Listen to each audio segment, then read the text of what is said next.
Hello class 9th के बच्चों, welcome to my channel. मैं आज क्लास 9th का चैप्टर पढ़ाने जा रही हूँ।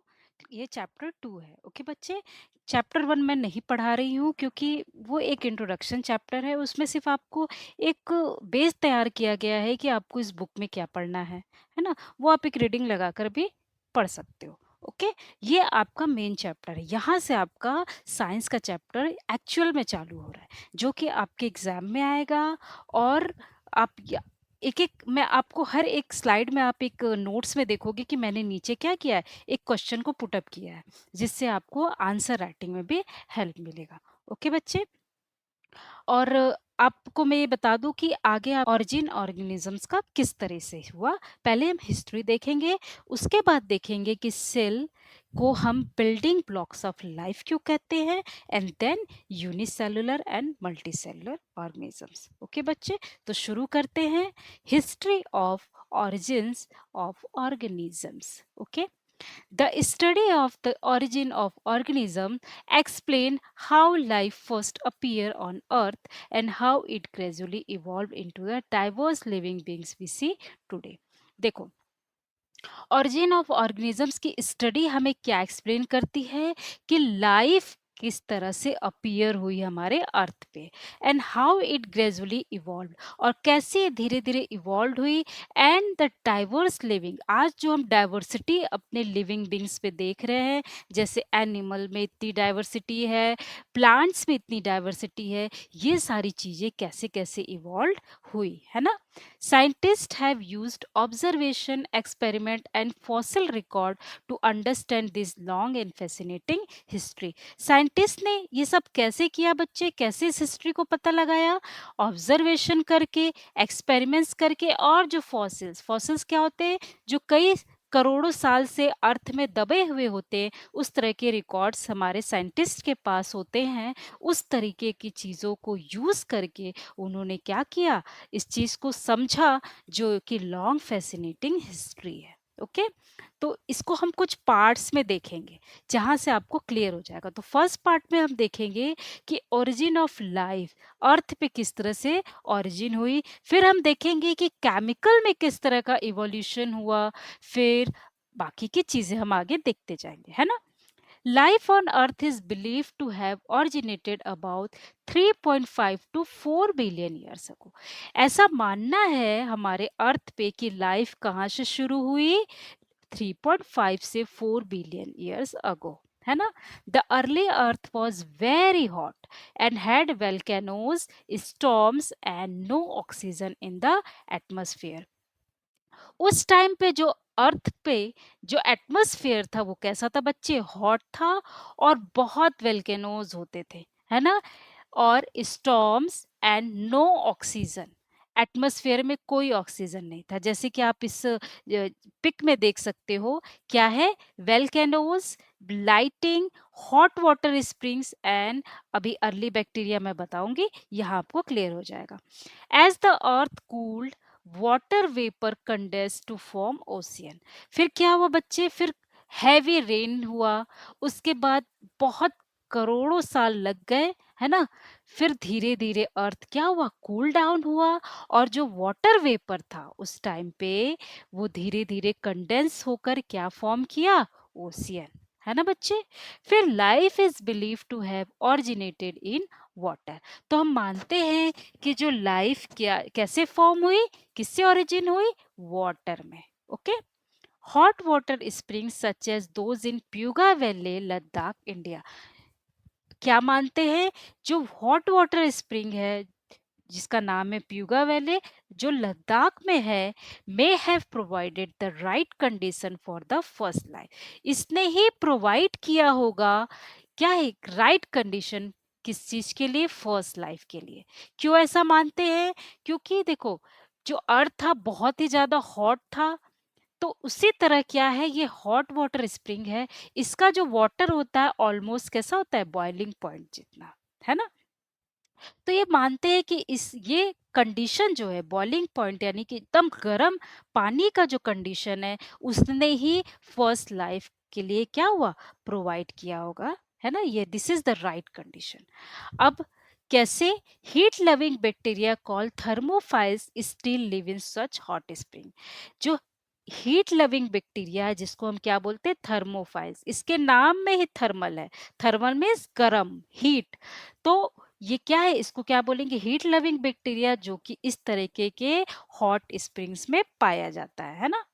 Calcium carbonate deposits around this bacteria may have protected early organic molecules and help in the formation of the first protective membrane the beginning of life. देखो, ऐसा मानते हैं कि कैल्शियम कार्बोनेट डिपॉजिट होके इस बैक्टीरिया, सपोज ये bacteria है तो इसके चारों तरफ इसने एक लेयर बना लिया जो कि इसको क्या किया?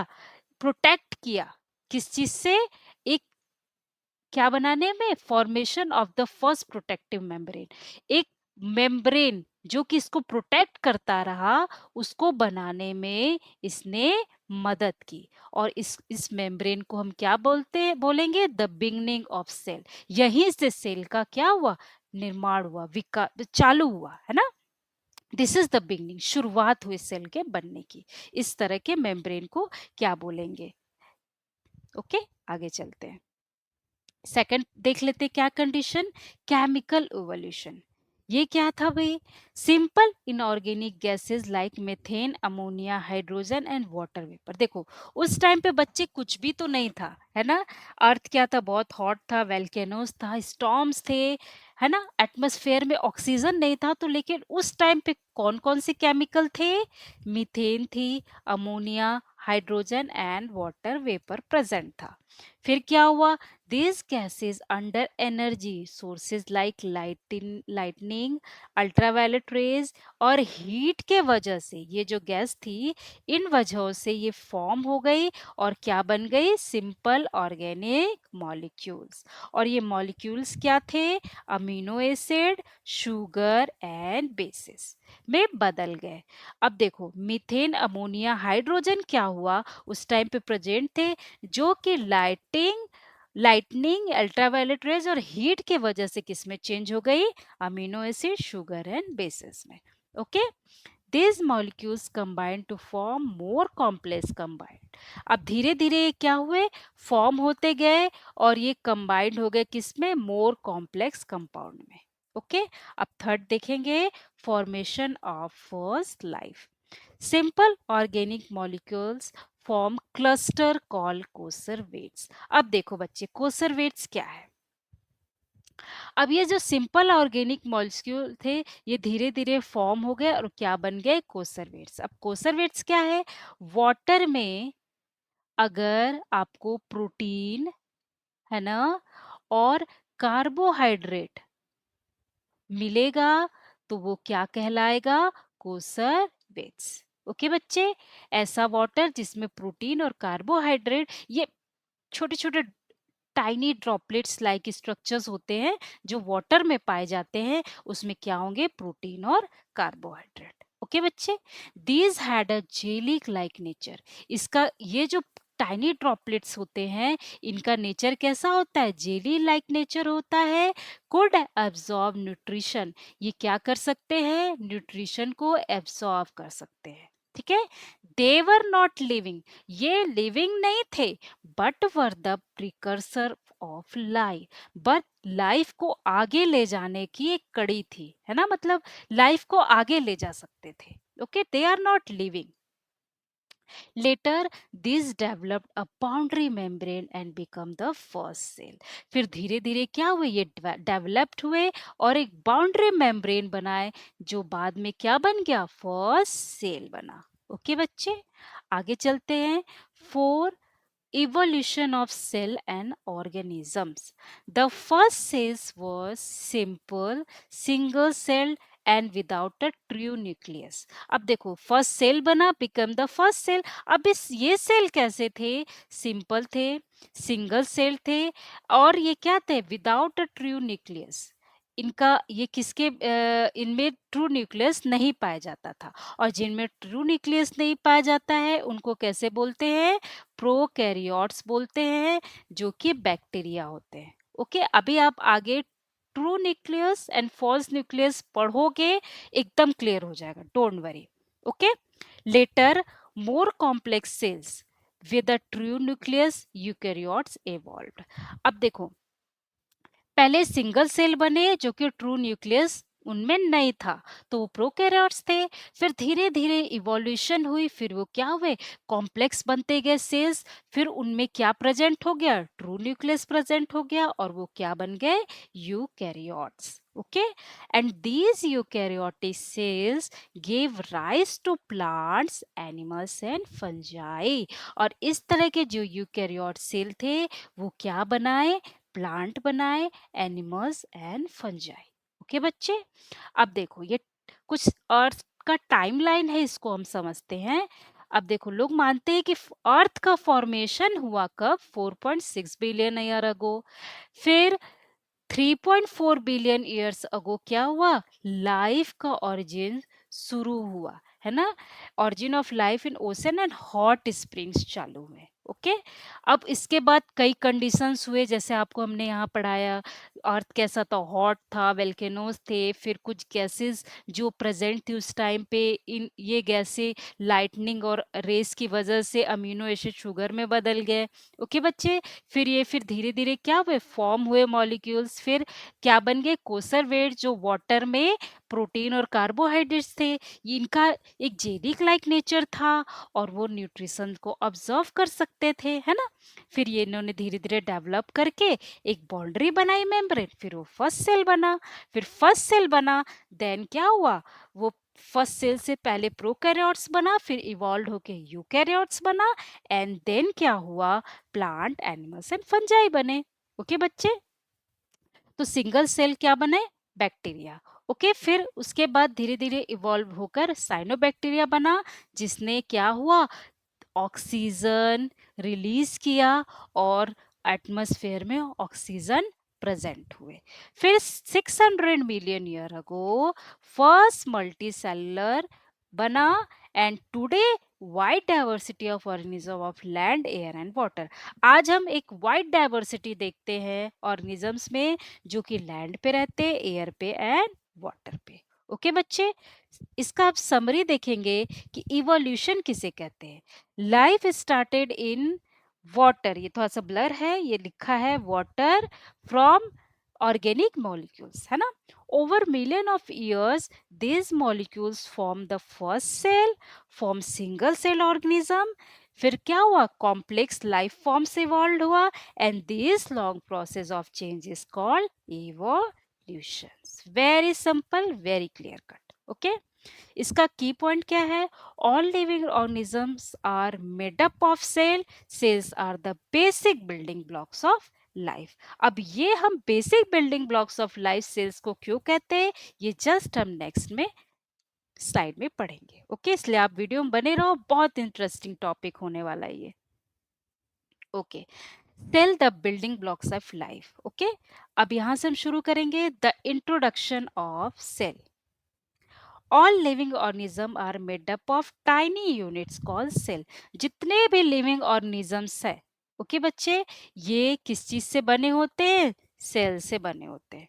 Sales are known as the basic building blocks of life. Cells को हम क्या क्या कहते हैं, क्या कहेंगे, basic building blocks of life कहेंगे। क्यों कहेंगे बच्चे, क्योंकि अब देखो, इस आप सेंटेंस को समझो कि सपोज ये घर है।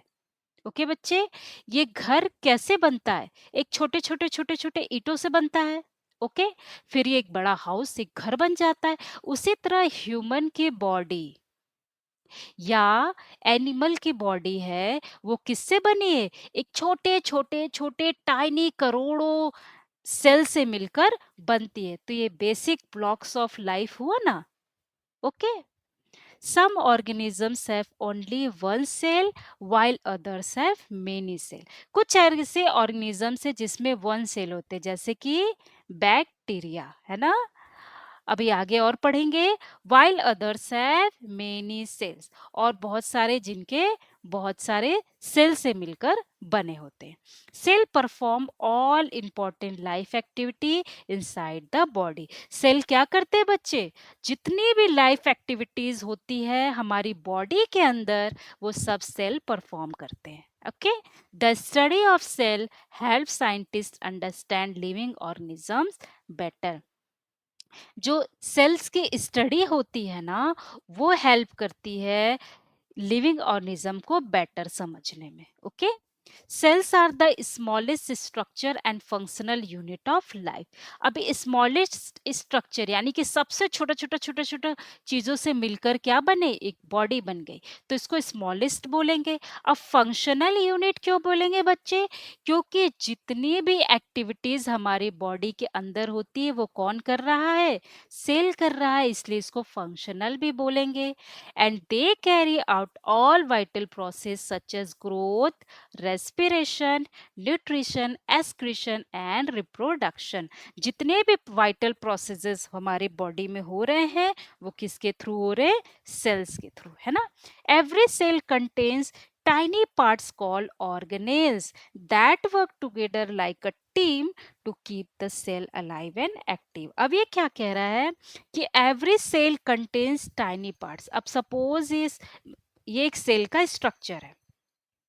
अब इसमें आप छोटे छोटे छोटे छोटे पार्ट्स देख रहे हो. ये क्या है बच्चे, सेल के अपने पार्ट्स हैं और इनको हम क्या बोलेंगे टुगेदरली, ऑर्गेनेल्स. और ये सब क्या मिलकर करते हैं, ये सब एक टीम की तरह काम करते हैं जो सेल को क्या करते हैं, अलाइव रखते हैं और एक्टिव रखते हैं. इसमें से एक भी काम करना बंद कर देगा तो सेल क्या हो जाएगी, मर जाएगी. ओके, अब ये ऑर्गेनेल्स क्या क्या है, सेल मेम्ब्रेन, आउटर लेयर को क्या बोलेंगे, सेल मेम्ब्रेन. इसके अंदर का जो आप जेलिक लाइक स्ट्रक्चर एक देखोगे वो क्या है, साइटोप्लाज्म. न्यूक्लियस ये रहा. ओके, अब ये ट्रू है कि फॉल्स है ये भी हम आगे पढ़ेंगे. माइटोकॉन्ड्रिया का क्या काम होता है, endoplasmic reticulum, Golgi apparatus, ribosome and vacuoles. अभी आपके माइंड में आ रहा होगा मैम ये क्या पोथी आपने बता दिया. कुछ नहीं, आगे सब चीज क्लियर होगा, बस आप वीडियो में बने रहो. ओके, ये कुछ पार्ट्स में मैं आपको पढ़ाऊंगी, आप सारे पार्ट्स देखते जाना वन बाय वन. ओके, अब यहाँ मैंने मैंने बताया था एक क्वेश्चन मैंने डाला हुआ है उसको देखो. Why are cells called the building blocks of life. क्यों हम सेल्स को बिल्डिंग ब्लॉक्स ऑफ लाइफ कहेंगे, उसको आप उसका आंसर कैसे करोगे. Cells are called building blocks of life because all living organism are made up of cells. हम इसको बिल्डिंग ब्लॉक्स ऑफ लाइफ क्यों कहेंगे, क्योंकि जितने भी लिविंग ऑर्गेनिजम्स है वो सेल्स से बने होते हैं and they perform all important function required for life. और वो सारे ऐसे फंक्शंस करते हैं जो कि हमें अपनी लाइफ को जीने के लिए रिक्वायर होती है. और वो क्या क्या होंगे, growth, respiration, nutrition, excretion, reproduction, so on. और भी है ना. ओके, तो अब नेक्स्ट चलते हैं unicellular and multicellular organisms. Introduction क्या है इसका, all living things are made up of one or more sales. ये अभी हमने पढ़ा था कि सबसे पहले क्या बने थे, सिंगल सेल, है ना. तो ऑल लिविंग थिंग्स किससे बने थे, या तो एक सेल से बनते या तो कई सारे सेल मिला के. Based on the number of cell organisms are two types, unicellular and multicellular. तो इस तरीके के जो नंबर ऑफ सेल्स है, या तो एक से बने या तो कई सारे से, इस पर बेस्ड है. ऑर्गेनिज्म आर टू टाइप, इस पर यानी कि इस नंबर ऑफ सेल पर बेस्ड हम क्या होते हैं, ऑर्गेनिजम्स दो टाइप के होंगे, एक यूनिसेलुलर होंगे एक मल्टीसेलुलर. तो यूनिसेलुलर ऑर्गेनिजम्स क्या क्या हैं, unicellular organisms are made up of one cell. अब नाम में ही यूनी है, यूनी मतलब वन. तो वन सेल से जो ऑर्गेनिजम्स बनते हैं उनको हम क्या बोलेंगे, unicellular organisms. A single cell performs all the life process. इन इस ऑर्गेनिजम्स के अंदर यही एक सेल है जो सारी चीजें, सारी एक्टिविटीज परफॉर्म करते हैं, है ना. These organisms are usually microscopic. इस तरह के जो ऑर्गेनिजम्स हैं इनको हम माइक्रोस्कोप के थ्रू ही देख सकते हैं, है ना, अपने नेकेड आई से नहीं देख सकते. Okay, example amoeba, paramecium, bacteria, yeast and euglena. Okay, देखो अमीबा कुछ ऐसा होता है structure, paramecium, bacteria, yeast and euglena. ये कैसे है? ये माइक्रोस्कोपिक ऑर्गेनिजम्स है, इनको नेकेड आई से नहीं देखा जा सकता। They can live in water, soil, air, inside the bodies of other organisms. ये क्या कहाँ कहाँ रहते हैं? वाटर में रहते हैं, सॉइल में रहते हैं, एयर में भी रहते हैं और inside the bodies of other organism. और जो अदर ऑर्गेनिजम्स है उनके बॉडी के अंदर भी रहते हैं। And they reproduce mainly by simple cell division. और ये रिप्रोड्यूस कैसे करते हैं? सिंपल सेल डिवीजन करके। अब बच्चे आपके माइंड में आ गए सेल डिवीजन क्या है? अब देखो ये आखिर जो हमारे कई सारे जो मल्टी सेलर की, अगर अभी हम आएंगे मल्टी सेलर में, कई सारे सेल्स मिलकर क्या बनते हैं? एक मल्टी सेलर ऑर्गेनिजम्स तैयार करते हैं। तो ये क्या करते हैं? प्रोटीन एक से दूसरे में कैसे बनेंगे? अब ये इसका एग्जाम्पल ले ले यूग्लिना का, तो ये एक यूग्लिना है, तो इससे अदर यूग्लिना कैसे बनेगा? तो ये क्या करेंगे? सिंपल सेल डिवीजन करेंगे और रिप्रोडक्शन करते हैं, फिर क्या होता है? एक नया यूग्लिना का फॉर्मेशन होता है। ये सारी चीजें आगे हम पढ़ेंगे। मल्टी सेलुलर ऑर्गेनिज्म देखेंगे। Multicellular organism are made up of millions of cell. Multicellular organisms किससे बने होते हैं? मिलियंस ऑफ सेल से बने होते हैं।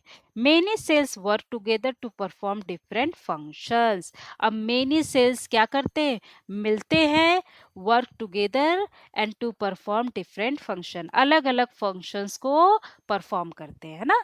These organism are usually visible to the naked eye. इसको हम नेकेड आई से देख सकते हैं। Example humans, plants, fish, birds, animals, है ना। इनको आप देख सकते हो क्योंकि ये कई सारे सेल से मिलकर बने होते हैं, इसलिए आप इन्हें देख सकते हो। अगर ये एक सिंगल सेल होते तो आप नहीं देख सकते थे। Okay, their cells are different types and forms. ये क्या होते हैं? Their cells are different types and forms. ये क्या करते हैं? डिफरेंट डिफरेंट टाइप्स के होते हैं और डिफरेंट डिफरेंट फॉर्म्स के होते हैं। अब देखो फिश का अलग है, बर्ड्स के अलग है फॉर्म्स, इसको आप देखोगे अलग पिक्चर दिखते हैं। एनिमल्स की फीचर्स अलग है, डॉग्स के, और प्लांट्स के भी फीचर्स अलग है। तो क्या होते हैं? डिफरेंट डिफरेंट टाइप्स के सेल होते हैं और ये डिफरेंट डिफरेंट फॉर्म्स तैयार करते हैं।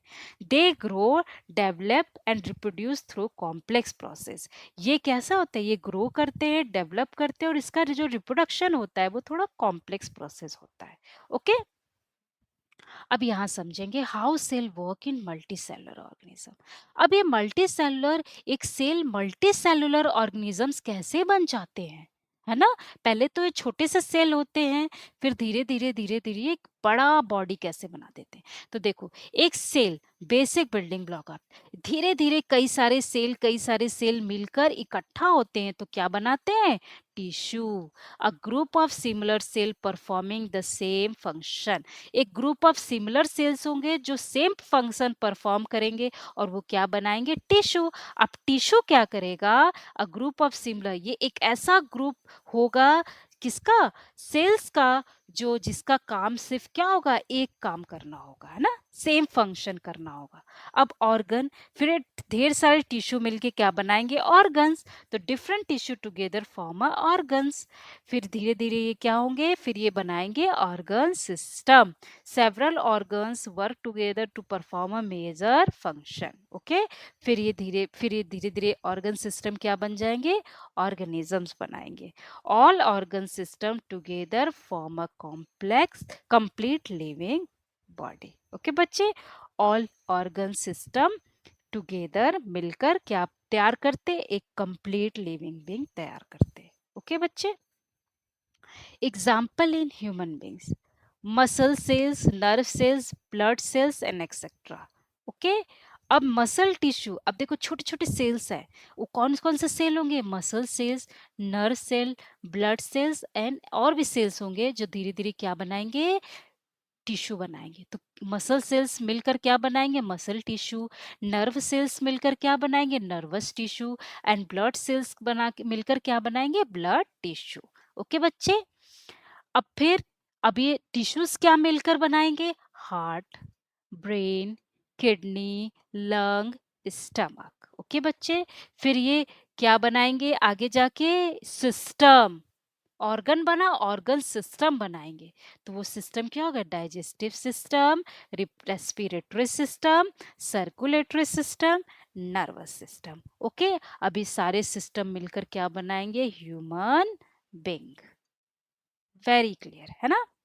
इसका की पॉइंट देख लेते हैं। Unicellular organism have only one cell, जैसा कि मैंने आपको बताया। Multicellular organism have many cells. In multicellular organism cells are specialized to perform different function. Multicellular organisms के सेल्स क्या होते हैं? स्पेशलाइज्ड होते हैं डिफरेंट डिफरेंट फंक्शंस करने के लिए। Okay, all living organism whether simple और complex are made up of cells. अब इसका क्वेश्चन देखो, give one example of unicellular organism. तो अब क्या एग्जांपल दोगे? अमोइबा, इनमें से कुछ भी एग्जांपल दे सकते हो। Amoeba, paramecium, bacteria, yeast and euglena. And question दूसरा क्या है? What is the difference between unicellular and multicellular organism? तो आप क्या बताओगे? Unicellular organism are made up of one cell, while multicellular organisms are made up of many cell. अब ये तो हो गया एक डिफरेंस यूनिसेलर और मल्टीसेलर में। आपको दूसरा डिफरेंस भी बताना है, और ये मैं आपके ऊपर छोड़ती हूँ। आप ये मुझे कमेंट सेक्शन में जरूर बताओगे कि इसका दूसरा डिफरेंस क्या होगा। ओके बच्चे, अब इस पार्ट में हम यहीं तक पढ़ेंगे, यूनिसेलुलर और मल्टीसेलुलर। आप प्लीज इसको सब्सक्राइब जरूर कर लेना, ताकि जब मैं इसका नेक्स्ट पार्ट अपलोड करूं तो आप उसको देख पाओ। ओके बच्चे, थैंक यू सो मच।